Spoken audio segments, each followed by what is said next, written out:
ようこそ。僕はゲラウェイジェイミです。元気ですか? Hello friends. Today's gonna be a more personal video. It's gonna be the way and the reason I started learning Japanese and how I got my first degree, which is JLPT N5. But first, if you haven't subscribed yet, please subscribe, comment, share this video, and you can also press the notification button if you want to catch up with me whenever I get a new video. My journey with Japanese started actually kind of randomly. One day I was looking through Wikipedia about some Fergie songs, and I realized that she had made a duet with a Japanese singer named Kodakumi. So I checked the song out, and I really liked her music, and I actually randomly wanted to learn Japanese because I wanted to understand what she sang in her songs, and I thought it would be really cool to know Japanese because there were not so many people that know Japanese. At first, I didn't have any direction as to how to start learning, so I got a dictionary, a Japanese dictionary, to start like learning words or like learning hiragana and katakana, and to start getting in the mood. That didn't go so well because you can learn random words, but you really cannot actually speak or understand. So I just kept the dictionary, and the only use that it was that it helped me learn hiragana and katakana, but that was something. Then I wanted to explore an application that is called Rosetta Stone, if you have heard of it.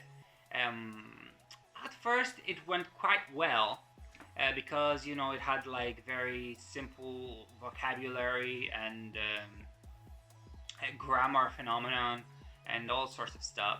But it quickly started getting a little frustrating because I saw a grammatic phenomenon and I couldn't understand what it was and where I could use it. So it quickly faded out of me. At this point, some people knew that I was learning Japanese and they were mockingly asking me how my Japanese is going, and I was yeah, it's going quite well, but it wasn't. That was back in 2009. After the disappointment I got with my learning process, I actually kind of paused it, because I had lost a little bit of my interest because of my disappointment. A few years later, namely 2017, I accidentally came across with a notebook that was called Genki. When I saw it, I was like, okay, why don't I try it? I bought both the notebook and the workbook because I thought it would really help, and it actually really did help me. At first, when I started learning it, I didn't even remember the hiragana and katakana that I had learned a few years ago, and it was very difficult. In the very first exercises that I had to write my own Japanese, it took me like 5 minutes for a single line. It was really, really hard. But after you get it, you get how to do it, it actually gets very easy, and the book was really helpful. And actually it was like the best experience I could have because it was like really mild. You can take your own time. If you were motivated enough, you could progress quite a lot. Now each chapter has some reading at first, then it has vocabulary, then it has the grammar, and each workbook has like some exercises on the grammar and the vocabulary, and it's really nice. At the end of each chapter, there is a kanji section that it helps you learn, the necessary kanji for the N5, like 10 or 12 at a time, so you don't get like overloaded with information. And also at the end of the chapter, at the back of the book, there is a reading section that helps you, that has like an article or a story or a fairy tale or something that helps you get accustomed to reading Japanese. The first book, I believe, teaches you everything you need to learn in order to successfully pass the N5. When I finished the first book, I didn't stop though. Before I even took the exams for the N5, I continued to read the second book, and it was I think it was very beneficial for me because it helped me like see the more difficult things and think that the stuff for the N5 were very easy. Now, the bad part. As much as it teaches you, it's very hard to memorize all the vocabulary and the kanji, and especially the kanji. That's why I started looking up for some resources to help me study kanji in particular and a little bit of my vocabulary. That's when I downloaded two apps that helped me really much, and I think they're like treasures. And the one is completely free, but it's kind of outdated because it hasn't like been updated for, I don't know, like 5 to 6 years. But you know, the stuff doesn't really change, but maybe the mechanics could be a little bit better. It's called Obenkyo, which does exactly what it says. It helps you study.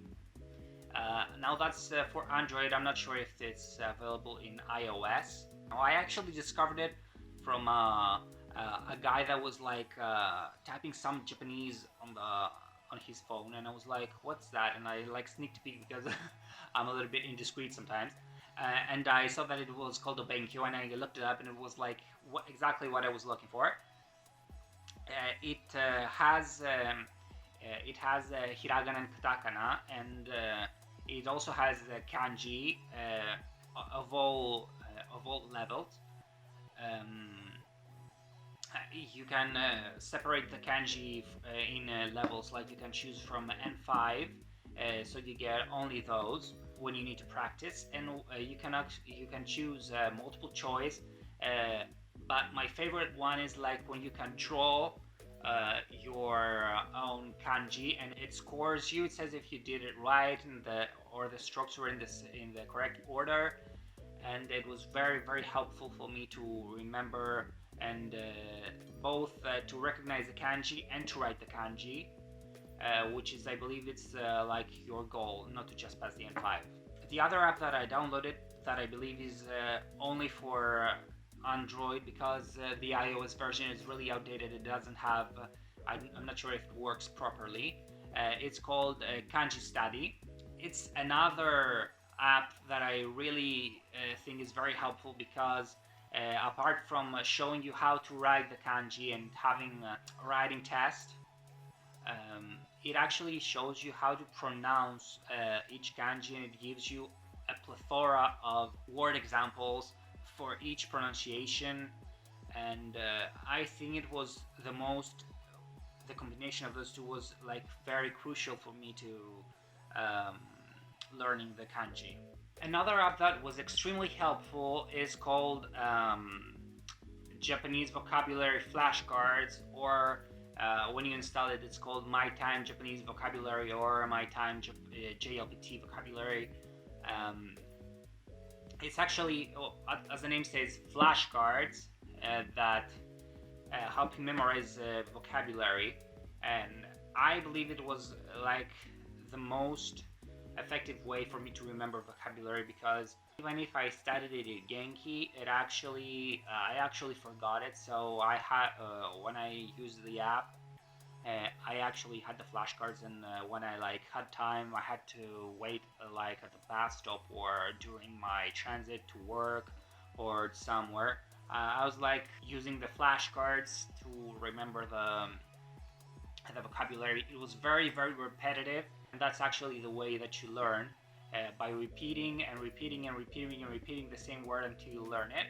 So it was very helpful. After studying for about a year or so, I said that I actually wanted to give the exam and to try to see if I understood or if I had like learned anything. And the good thing about the JLPT is that it's ideal for self-studying because it doesn't have writing or speaking. But for me, it's also a drawback because I believe it's actually very hard to like create your own sentences and speak with native people. When I took the exam at the end of in December of 2018, I was not very sure that I had passed, because although the reading and vocabulary and grammar part was quite easy for me, so the listening was kind of a toss-up for me. But February came, results were like published, and look what I got. What the story has taught me is that you cannot really take for seriously what people tell about you. People like talk about themselves. They are maybe, if they tell you that you cannot do something, it's like maybe because they're incapable of doing it themselves. But if you try and you believe in yourself, you can do anything. Nobody like believed that I would pass the exam, and it actually made me believe that I wouldn't pass the exam. But yeah, here it is. But if it's like really your goal, you will do it. You can do it. You believe in yourself. Maybe have helped you a bit with my studying tips, but never doubt yourself and never give up. That's what I wanted to tell you. So that was it for today. I hope it was helpful for some of you out there. If you haven't, please subscribe on the channel, like and share my video, watch some of my older videos, visit my Instagram and my Facebook page. And of course, I would also like to hear your experiences on the comments below of both trying to learn Japanese or getting the JLPTs, and maybe give me some tips for the future. I can see you next time. So, sayonara!